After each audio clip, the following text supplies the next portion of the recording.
nome de Jesus. Nós vamos ouvir uma palavra agora, a palavra de Deus, que está no livro de Efésios, amém? Capítulo 3. Efésios, capítulo 3, versículo 14. Vai ser a palavra que nós vamos ouvir agora. Que Deus, né? Enquanto você acha aí, eu quero apenas fazer uma oração. Amém? Senhor, meu Deus, meu Pai, em nome do Senhor Jesus. Pai, eu quero te pedir nesse instante, Pai, me esvazia de mim mesmo, Deus, em nome de Jesus, para que o Senhor me encha com essa palavra, meu Deus, em nome do Senhor Jesus, me capacite a ministrá-lo, Pai, segundo a tua vontade.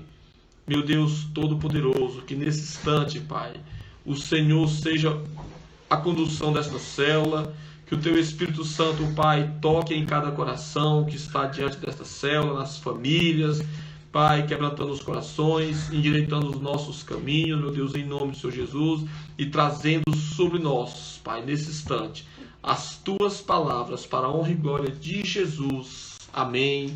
E graças a Deus. Amém. Glória a Deus. Vamos lá. Você achou aí? Efésios 3, capítulo 14, versículo 14. Efésios, capítulo 3, versículo 14, né? Que diz assim.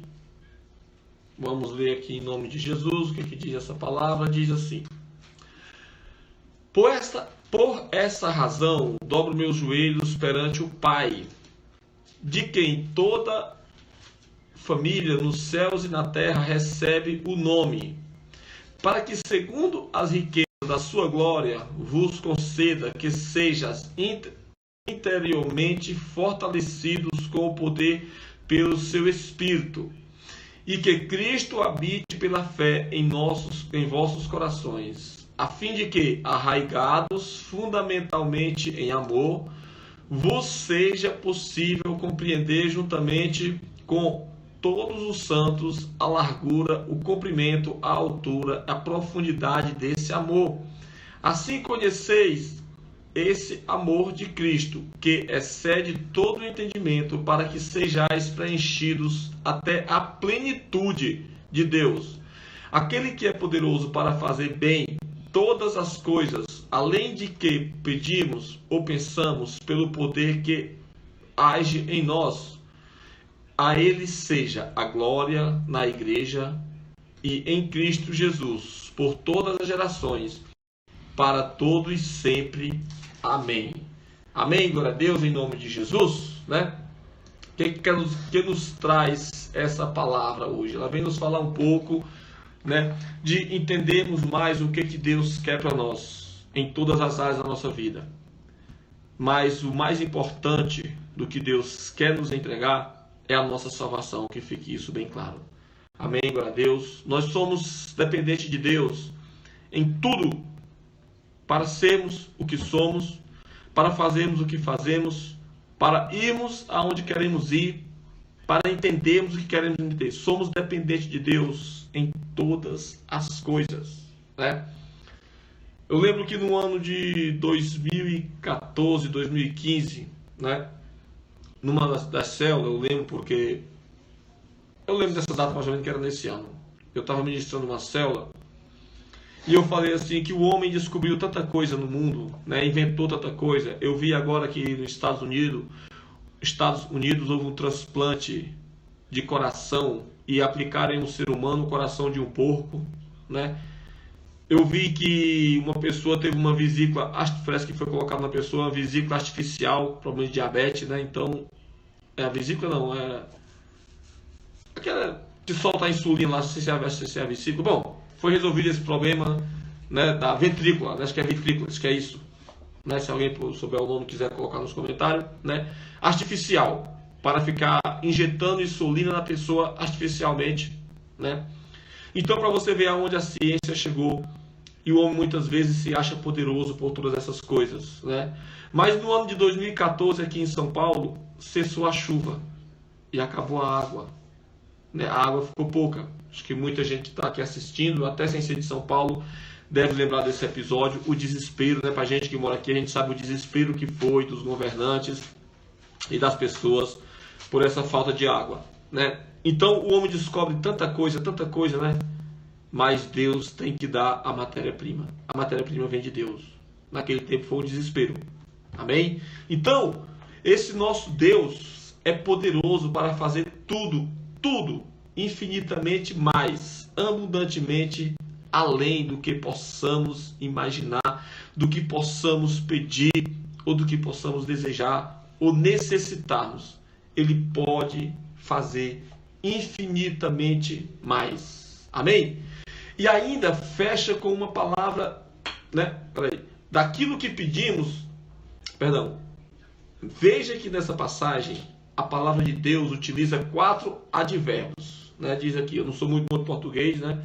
Não vou muito entender essas coisas, mas é 4 advérbios, né? Tudo, né? Fala em tudo, fala infinitamente, fala em mais e abundantemente. Amém? E ainda fecha com a palavra denotativa de adição, que é além, né? De colocar mais, de inserir mais, né? Além do que você possa imaginar, né? Então, para mostrar o quão grande é o que Deus tem preparado para nós, preste bem atenção, né? Vamos ver o que Deus tem preparado para nós. Aqui nessa célula, entre nós aqui, né? Ouvindo essa palavra, talvez possamos imaginar que o único advérbio que vem, né, que nós possamos falar sobre as nossas vidas, seja o quase, o pouco ou nada. E não tenha a ver com essa palavra, né? Quase eu alcancei um milagre, quase eu conseguia aquele sonho, né? Mas nada, né? Quase conseguia, mas não deu em nada, porque a minha fé é pouca, não consegui chegar até lá porque o meu dinheiro é pouco, né? Muitas vezes, né? Talvez estejamos, alguns de nós, alguns dessa célula aqui, nessa situação, né? Desse advérbio nada, pouco e quase. Mas o que você tem, qual tem sido o tempo de investimento seu na presença de Deus? Tem sido grande? Tem sido abundantemente? Você tem infinitamente? Tem sido mais e mais na presença de Deus? Ou tem sido o tempo de quase, de pouco ou nada que você tem investido na presença de Deus, né? O quase, a Bíblia não aponta em tempo algum para o quase. A Bíblia, se você ler a Bíblia, quando Deus fala em nos abençoar, quando Deus fala em nos socorrer, ele não aponta para o quase, né? Não existe essa palavra, não diz quase a plenitude veio toda, né, a plenitude de Deus, não diz quase santo, não diz quase humilde, quase próspero, quase abençoado, e também não vai ter quase salvo.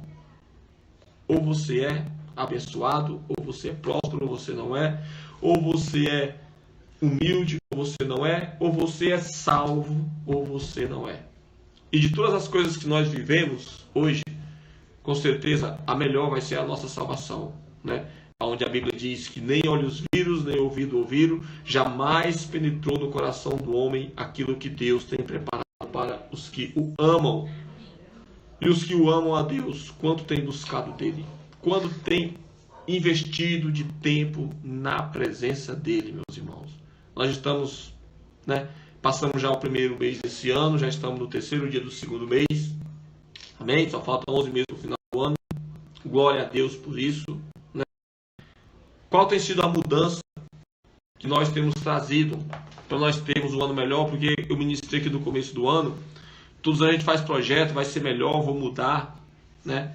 Eu estou mudando sim, eu estou falando de mim, né? Eu estou buscando mais, eu estou mudando o meu estilo de vida, investindo mais da minha vida em Deus, em nome de Jesus. E esse ano, muitas coisas que eu planejava mudar em Cristo Jesus, né? Para melhorar, para Cristo, esse ano eu vou mudar em nome de Jesus. Amém, glória a Deus. Então o nosso Deus não é um Deus de quase. A Bíblia aponta para uma plenitude, para uma totalidade, para uma completude que emana de Deus para as nossas vidas e que já está pronta e disponível para cada um de nós. Nós só precisamos conhecer e tomar posse dessa verdade. Amém, glória a Deus? E como que é tomar posse? É como eu falei aqui, é buscarmos o tudo.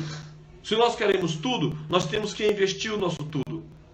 Não podemos investir o nosso tempo em Deus, dar para Deus o tempo que sobra de nós, né? Ah, você vai para o culto? Vou para o culto. Ah, não tive tempo de ir, sabe? Eu trabalhei a semana toda, final de semana eu fui para tal lugar. Aí não sobrou tempo para mim. Ou seja, estamos deixando para Deus a sobra. É isso que nós queremos de Deus, a sobra? É isso que nós queremos? Ou queremos a plenitude? Vivemos com Deus em plenitude e buscarmos a salvação eterna. Então não podemos deixar o restante do que sobra para Deus. Eu vi uma ministração muito bonita que falava o seguinte: se nós pudéssemos hoje abrir o seu coração e vermos o que tem dentro, o que era que nós íamos achar dentro, principalmente para você que é crente, que vive, que quer buscar a plenitude de Deus. Estou falando nesse sentido de adorarmos a Deus, porque o nosso coração, claro, tem muitas coisas, mas no sentido de estarmos com Deus, nós íamos achar o quê? Um carro novo? Nós íamos achar o quê? Uma casa, um emprego, um dinheiro? Ou nós íamos acharmos a vontade de estarmos na presença de Deus, a busca por mais, por eu querer o mais de Deus? Né? A boca fala do que o nosso coração está cheio. O que nós temos falado em família, sobre o que nós temos conversado em família, sobre o que nós temos conversado com os nossos amigos. Amém, glória a Deus. Por que eu estou falando isso? Porque Deus não é digno de receber uma migalha que sobra de nós, em nenhuma área de nossas vidas. Amém? Buscarmos a Deus tem que ser por plenitude. Há dias atrás chegou uma pessoa para mim e reclamava de uma determinada situação. E a gente deu uma direção para essa pessoa. Ó, faz assim, assim, assim, assado. Né? Agora há poucos dias essa pessoa me reclamou porque nada tinha mudado. Continuava tudo do mesmo jeito. Só que daquela direção que foi dada, nenhuma foi posta em prática. Ou seja, nada foi investido. Como vai colher o resultado? Eu morei na roça durante muito tempo. Chovia, nós tínhamos que plantar, limpar, investimos 3 meses de trabalho para fazermos uma colheita. Se quiséssemos colher, para mim chegar aqui em São Paulo, para mim hoje ter uma vida aonde melhor do que a que eu vivia no Nordeste, eu tive que investir, eu tive que sair de perto dos meus pais, deixar minha família, largar o meu estilo de vida e mudar totalmente para chegar em São Paulo, para procurar um emprego, para procurar alguma coisa, para tentar uma vida melhor. E para mim, buscar a Deus, eu não vou querer investir nada. Eu vou querer ficar na minha casa e dizer: vem Deus, é você que tem que vir até a mim, não é eu que tenho que ir até você. Qual tem sido a nossa busca por Deus? Tem sido o abundantemente, tem sido o infinito, tem sido tudo, o mais, ou tem sido o quase, o pouco ou o nada? O que nós temos investido em Deus? Eu estou me encaixando nessa palavra, essa pergunta venha para mim também, em nome de Jesus. Amém? É preciso que o Espírito Santo de Deus mude a postura da nossa mente. Amém? Nós talvez não temos condição de mudar sozinho, mas como que ele vai mudar se nós não abrirmos o espaço para que ele entre em nosso coração? Que mudança nós queremos de Deus se nós não deixamos Deus trabalhar em nossa vida? Deus não se mistura ao profano. Deus é santo. Jesus esteve na terra.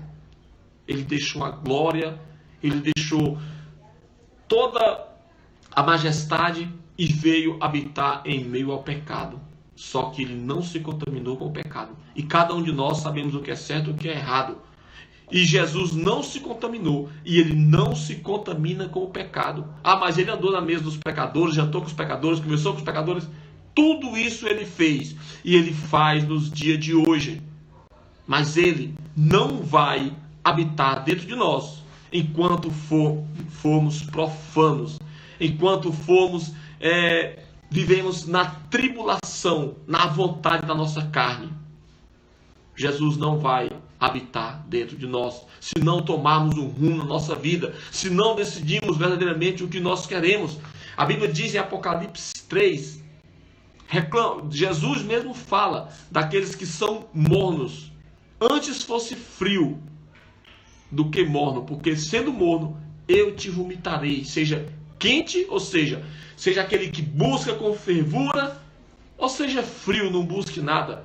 Porque se você é aquele que busca e não quer, que busca e diz busca, e no só morno, ele diz: eu te vomitarei da minha boca. Amém? Glória a Deus. Então, se nós queremos que o Espírito Santo faça essa mudança em nossas vidas, é preciso que nós demos esse espaço ao Espírito Santo. É preciso que nos esvaziamos de nós mesmos, para que o Espírito Santo habite dentro de nós e traga sobre nós as mudanças necessárias que precisamos necessitar, porque Deus é Espírito, e é preciso que em Espírito nós o adoramos, e é preciso que em Espírito nós o buscamos. Amém? Glória a Deus. E eu já citei várias vezes, se nós demos evasão à carne e não ao Espírito, será a obra da carne, dominará sobre o Espírito, e a nossa carne não tem comunicação com Deus. A nossa comunicação com Deus é pelo nosso Espírito.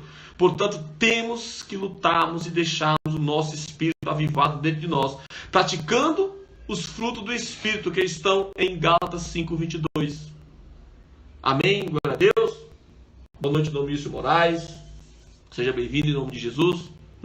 Então, meus irmãos, vamos continuar aqui, pensando, cadê? Onde é que eu estava aqui? Peraí que eu me perdi aqui um pouco na palavra aqui, Meu Senhor, aqui. O Espírito, a postura do Espírito, que o Espírito mude essa postura dentro de nós, no que diz respeito a recebermos o que Deus tem preparado para os que são seus filhos. Amém? A palavra diz assim: não derrame vinho novo em odres velhos, porque os odres vão se romper, perde-se os vinhos. A palavra para não colocar um remendo novo em um pano velho, porque o remendo novo vai terminar de rasgar o velho. Então, se nós queremos receber o novo de Deus, não podemos ser a velha pessoa. Você consegue compreender isso? Se nós queremos receber o novo de Deus, nos encher do óleo, nos encher do vinho que vem de Deus, temos que nos transformar em odres novos. Amém? Glória a Deus. Não podemos viver como os religiosos. O que é um religioso? Vamos lá. Que vão ao culto aos domingos, pensando que é apenas um dia no qual receberão a medida de ânimo para aguentarem mais uma semana de dificuldades que existem nas suas vidas. Isso são os religiosos. Vai no culto, assiste a célula. Vai no culto ou na missa, a igreja que você frequenta, você vai na missa, volta para casa e continua a sua vida como está. Eu lembro, há muitos anos atrás, a gente no bar bebendo, e um amigo meu tinha saído cedo e tinha ido para a sua instituição religiosa, na qual ele participava, e de volta ele chegou mais nós, e a gente começou a conversar, e não sei o que foi que a gente falou justamente sobre pecado naquela época, E ele falou: já fiz minha parte já hoje, já fui lá onde eu tenho que ir, já fiz minha parte com Deus, então já estou limpo, já posso continuar a minha vida normal. Então você queria Deus só aquele momento? Essa pessoa queria Deus só aquele momento que ele foi lá dentro da instituição buscar? Quando volta para casa, Deus pode ficar lá, não precisa vir para casa junto com ele. Você quer Deus dentro da sua casa?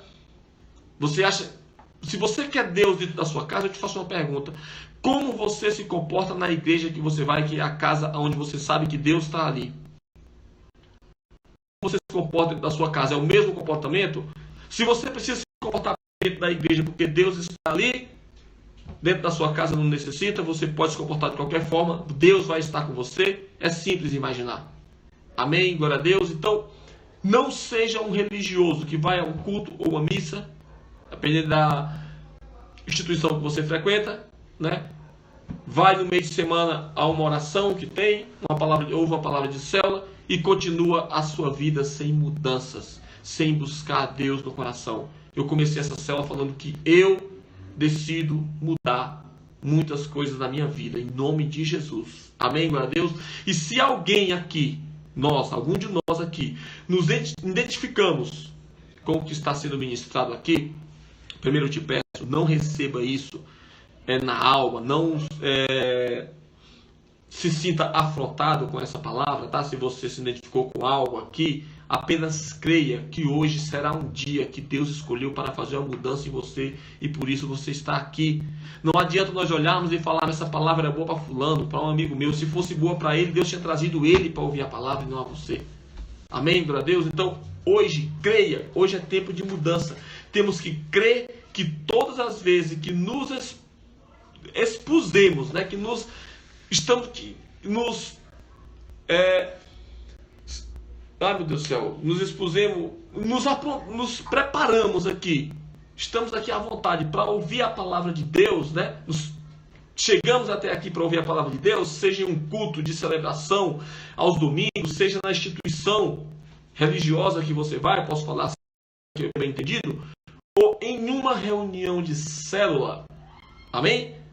Esse será o lugar de suprimento completo e que a palavra que ouvimos se realizará em nossas vidas. É para isso que nós temos que ir. É para receber esse suprimento completo. E para aquela palavra que nós ouvimos, vamos pôr em prática. Praticarmos em nossa vida. Né? Eu recebi 2 palavras no final de semana, uma na reunião, na rede ONI, no culto dos. São palavras tremendas, maravilhosas.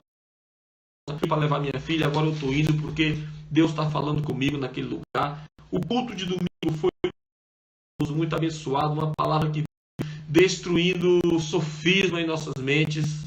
Amém? Arrebentando mesmo com o comodismo nosso.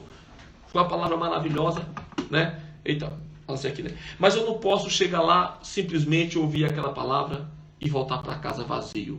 Não. Eu tenho que trazer aquela palavra que o Espírito falou dentro de mim para pôr em prática. O nosso Deus não é Deus de quase, como eu falo aqui no início. A Bíblia aponta para a plenitude, para uma totalidade, para um complemento que emana de Deus para as nossas vidas e que já está pronta e disponível para cada um de nós. Amém? Sabe o que diz Oséias 4:6?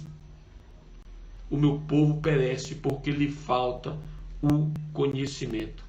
Amém, glória a Deus? Então precisamos abrir nossas mentes e coração para receber o conhecimento que vem da parte de Deus e entender a dimensão da grandeza das coisas que o Senhor já preparou para nós. Deus tem muito preparado para nós. Deus ele não ia deixar mais de acho que 2.000 promessas que tem na Bíblia. Eu acho que é isso, para que a nossa vida caminhe bem. Ele não ia trazer essas 2.000 promessas para deixar uma história para nós ler. Não, ele deixou um manual de vida, um manual de proprietário para que você viva e viva em abundância. Amém, glória a Deus? Para que você possa receber o que é melhor da parte de Deus, se andarmos segundo a sua vontade. Se você compra um equipamento elétrico, como que você faz para que ele tenha durabilidade? Não é ler o manual do proprietário, o manual do usuário, para usar ele conforme o fabricante te ensina? Então você tem o manual do fabricante, que é a palavra de Deus que está na sua mão, dentro da sua casa. Amém, glória a Deus? Então, a Bíblia diz que Jesus está sentado à direita do Pai, em Hebreus 12:2. E que nós estamos assentados juntamente com Ele, em Efésios 2:6. Amém? Estamos aqui fisicamente, mas se estivermos em Cristo e Ele em nós, espiritual celestial, onde Deus já nos abençoou com toda a sorte de bênção espirituais. Amém? Glória a Deus. Está em Efésios 1:3. É o mesmo livro que nós lemos, só mudou os capítulos aqui. Amém, glória a Deus. Então Jesus Cristo está conosco à direita do Pai. Ele está à direita do Pai e Ele é conosco. Eis que eu estou com vocês até a consumação dos séculos. Amém? E tudo quanto receberam, era todos quanto receberam. Ele está com nós, né? Então, com Ele reinando, o representante e apresentando. Então, com Ele reinando, o representante e apresentando ao mundo, estabeleceu o seu reino para que seja feita a vontade do Pai aqui na terra, como ela é feita no céu. E a vontade do Pai é essa, que nós o adoramos em espírito e em verdade, que nós possamos ouvir a sua palavra e que nós obedecemos, porque Jesus também lamenta que esse povo me chamam de Senhor, mas não fazem o que eu mando. Então, como que Ele é nosso Senhor se não o obedecemos? Ele não é nosso Senhor, então. Porque a gente sabe que Senhor sobre nós é aquele que tem autoridade sobre nós. E aquele que tem autoridade sobre nós, temos que obedecê-los. Amém? E o apóstolo Paulo, nessa passagem, orava, nessa passagem a gente lê, ele orava como que fosse fortalecido, orava para que fosse fortalecido em seu homem interior pelo poder do Espírito Santo. Paulo estava de joelho, clamando, pois sabia quanto era desafiador lutar contra os limites da carne e mente humana. Saiba que aqueles homens só compreenderiam e desfrutariam do amor e da plenitude de Deus se trocassem a religiosidade pela fé. Né? Paulo sabia, na realidade aqui, sabia que aqueles homens, aqueles ministrando, só iam compreender se trocassem a realidade da religiosidade pela fé. Religiosidade era o que imperava no meio deles ali. Buscavam a Deus, mas buscavam o sentimento, e na igreja voltavam, e por isso mesmo ficavam. Não, nós temos que viver o que Deus nos mandou. Né? É a história, eu volto a contar uma história que eu acho muito interessante, né? Daquele padre que estava na missa e falou assim: eu vou passar um vídeo para que vocês vejam. Né? E abriu o telão da igreja, ele mandou pôr um vídeo e colocou o vídeo da Globeleza dançando. Né? Olha lá, o comercial da Globeleza. E o padre passou no meio da missa. E claro, todo mundo achou horrível aquilo. E ele falou: vocês acham isso feio? Não pode por isso? Então por que vocês deixam passar na casa de vocês a cada 5 minutos? Isso aí, esse vídeo pode passar na casa de vocês. Né? Ou seja, aquele povo, né, eles vão para a igreja, eles ouvem, ali tem que estar todo mundo tranquilo, em santidade, ouvindo, mas quando voltam para suas casas, vivem a vida da forma que querem. Homens de ânimo dobre, Tiago 1. Não pense tal homem que conseguirá do Senhor bem algum, coisa alguma. Né? Porque são pessoas de ânimo dobre. Tem fé, não tem fé. Faz, não faz. Amém? E vivem também uma religiosidade. Não tem, diz a Bíblia, que vivendo assim, você não tem parte com Deus. Ah, mas eu clamei e Deus abençoou. É verdade que abençoou. Ele é misericordioso, diz a palavra de Deus. Ele é misericordioso, e se prostrares diante dele de todo o teu coração, ele te ouvirá e te abençoará em nome de Jesus. Mas é a salvação. Porque não é porque nós recebemos uma bênção de Deus, as bênçãos que vêm de Deus, o milagre de Deus em nossas vidas, pode ser uma cura da enfermidade mortal. Amém. Esse milagre não vai nos dar a salvação eterna. O que vai nos dar a salvação eterna é andarmos em santidade, é termos intimidade com Deus, é buscarmos a Deus em espírito e em verdade e vivermos. Amém? Glória a Deus. E eu já vou encerrar aqui. Né? Então Paulo estava de joelho porque ele sabia que aquele povo tinha que trocar a religiosidade pela fé verdadeira em Cristo Jesus. Né? E da mesma forma, se coloque de joelho quando você for orar. Amém? Aqui fala para nós nos colocarmos de joelho agora e repetirmos essa oração. Amém? Mas eu não vou me colocar de joelho agora e nem vou pedir para que você se coloque de joelho agora. Mas quando você for deitar, se coloque de joelho. Ah, mas não é praxe minha. Faça isso, se coloque de joelho, se renda diante de Deus e faça uma oração. Qual foi a oração de Paulo? Perante ao Pai de nosso Senhor Jesus Cristo, para que, segundo as riquezas de sua glória, vos conceda que sejais fortalecido com poder pelo seu Espírito no homem interior, para que Cristo habite pela fé nos vossos corações, a fim de, estando arraigados e fundados em amor, possam perfeitamente compreender qual seja a largura e o comprimento e a altura e a profundidade, e conhecer o amor de Cristo, que excede todo o entendimento, para que sejais cheio de toda a plenitude de Deus. Oramos. Amém? Tem mais aqui. Aquele que é poderoso para fazer tudo infinitamente mais abundantemente além daquilo que pedimos ou pensamos, segundo o poder que em nós opera, a ele seja a glória na igreja El Shaddai, na igreja El Shaddai, ou na igreja que você congrega, e em toda a terra, em todas as gerações, para todo e sempre. Amém. Que Deus abençoe infinitamente, mais abundantemente, além